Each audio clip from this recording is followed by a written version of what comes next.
Hey everybody, it's Matthew. Welcome back to the channel. Once again, a full week of working on my new song. So once again today we've got a simple video. We're going to be reading an article today. We love article reactions on this channel. They usually do pretty well.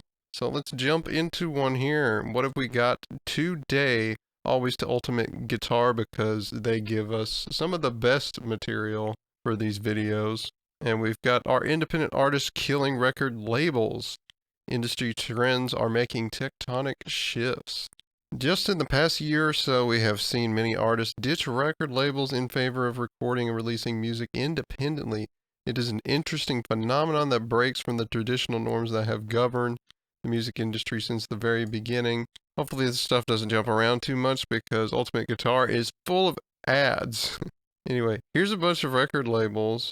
Does Warner own all of these? I wonder, because Warner Music Nashville, Warner Classics over here, Warner Brothers Records. So I'm assuming this is a lot of their crap. So many of these labels used to be independent themselves. And then, of course, we all know that a lot of the big ones started buying them all up, and there's really only like 3 companies now that own most of the labels in the country. So pretty terrible, pretty dominant thing. And I don't know why it's allowed for basically 3 companies to own a majority of the record labels. Seems very monopolistic, and you'd think our laws under the SEC and the FTC would not allow that kind of thing. You know, Sherman Antitrust, where are you? There are many pros to having a record label behind you. It provides bands an existing framework that handles production, engineering, mixing, publicity, marketing, distribution, manufacturing, administration, management, artist development, tour support, and networking, everything that a band would need in their ascension to fame.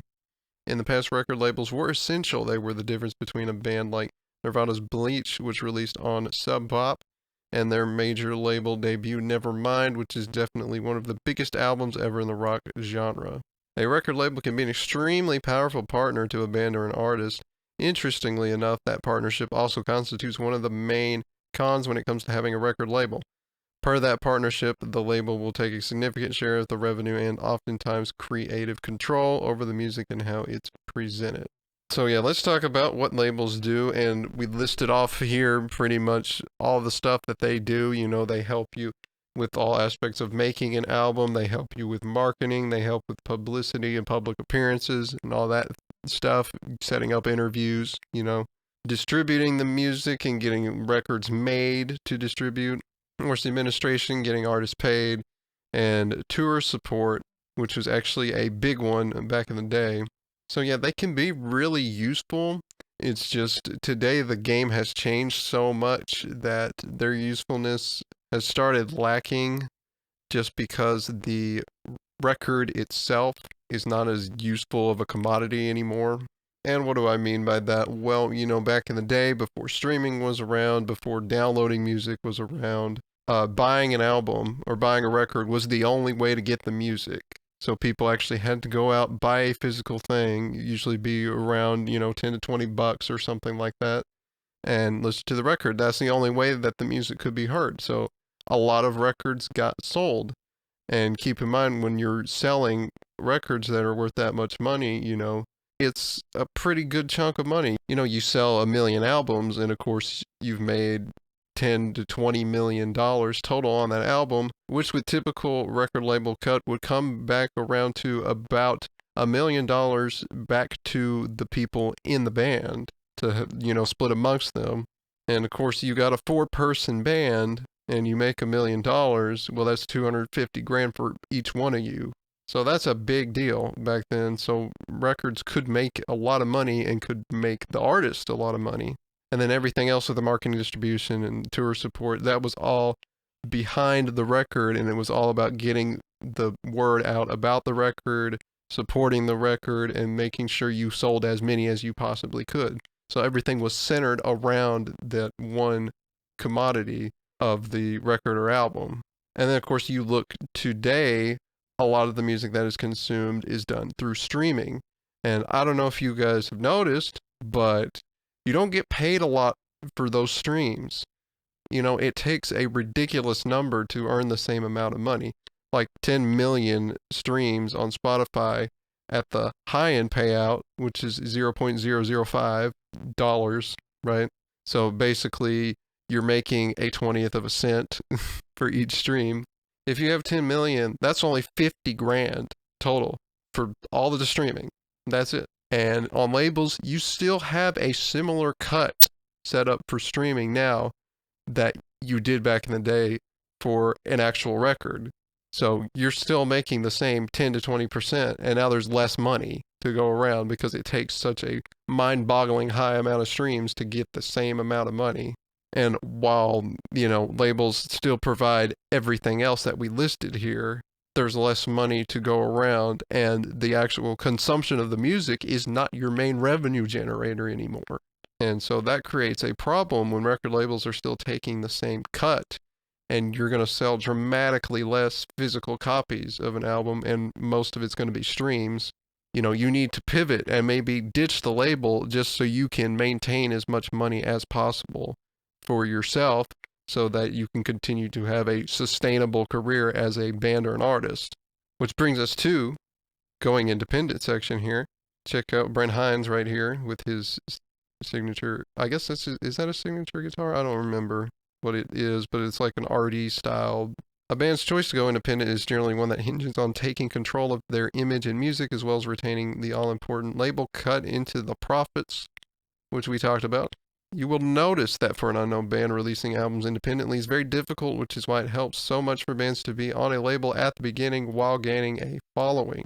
And this is true, but getting on a label these days seems daunting, to say the least, especially when the music market has leaned more toward other genres than rock music.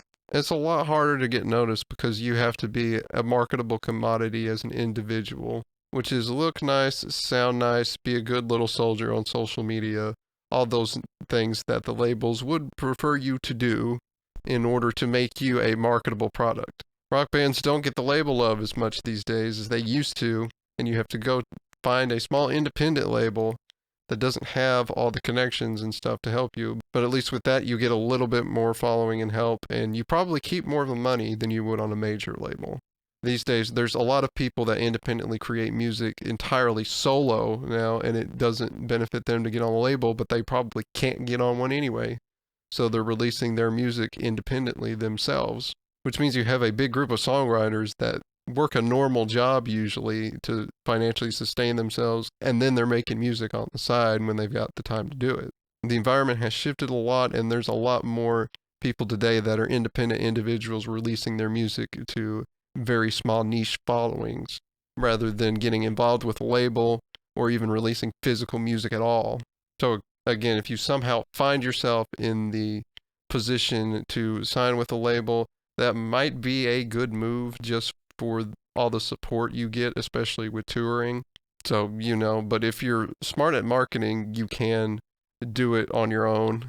Now, here's our examples. Let's take Baroness and Mastodon as an example. Both artists have released their last albums or songs independently. After years on a label, those bands already have a following, and that following is in large part thanks to the tours and exposure they probably would not have had it not been for their label backing them. This is written really strangely. Once you have established a fan base, it's much easier to release independently. Often enough, you can even organize fundraising events to pay for an album's production. If nobody knows who you are, it's more difficult to do that.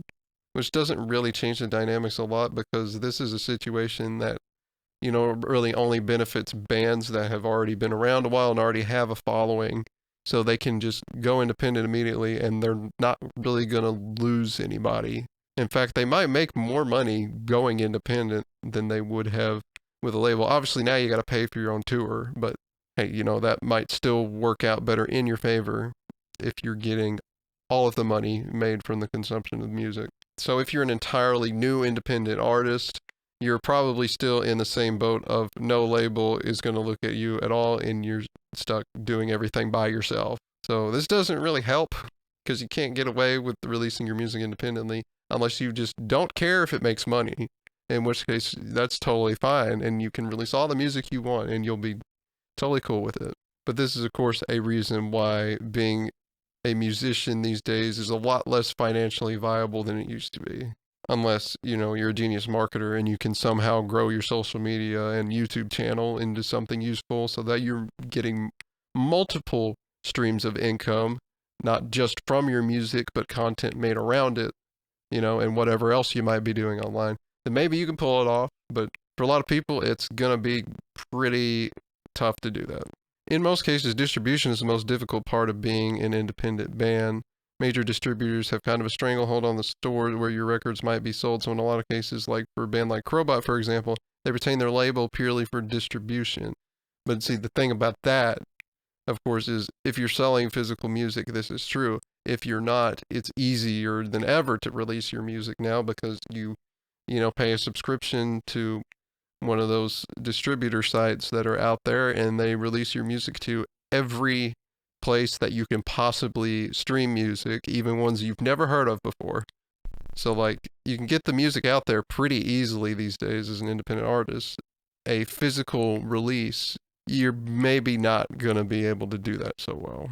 One of the major changes in the industry has been the new avenues to get your music out to the masses. So we've already come around to the thing I just said, specifically streaming or offering downloads of your music. Paid downloads, remember Bandcamp. There are many artists who are best known because of their existence on TikTok or other social media platforms, so there are independent avenues available now to accomplish the things a record label used to do for us. Conclusion: the changing landscape of the music industry has allowed established artists to deviate from the traditional record label-driven system, but as more independent vendors come into play regarding publicity, distribution, management, tour support, and all the other things we once relied on record labels for, the easier it will be for artists to release music independently. This could lead to a rise of music that is fearlessly independent. And of course, what we said is yes, most artists that are deviating from the traditional record label system are going to be established ones already that aren't going to have really an issue bringing their following with them when they go independent. Won't be any problem. We even look at a band like Clutch, which is one of my favorites.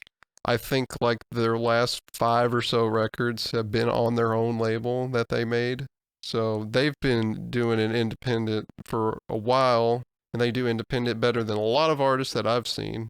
But yeah, we would like it if we had a system where more artists were independent. Enough went independent that record labels decided to be less predatory and weird, but that's probably not going to change anytime soon, because as long as they can get their super artist once in a while, then they're really not concerned, because they're always on the hunt for the next Weeknd or Sabrina Carpenter or Post Malone or whoever wants to come out to make them millions of dollars. As long as those people are intent to stay on the labels, then you're not going to see the system really going into, you're not really going to see a system that favors independent artists over not independent ones. And that is going to do it for this one today, guys. Hope y'all enjoyed me reading this article, reacting to it, and giving you guys some of my 2 cents about it. Don't forget to like and subscribe. Of course, don't forget to click the bell so that you know when a new video is going to be out, and leave a comment down below with your thoughts about this topic if you want. And with that, I will see you guys the next time in another video. Have a good one.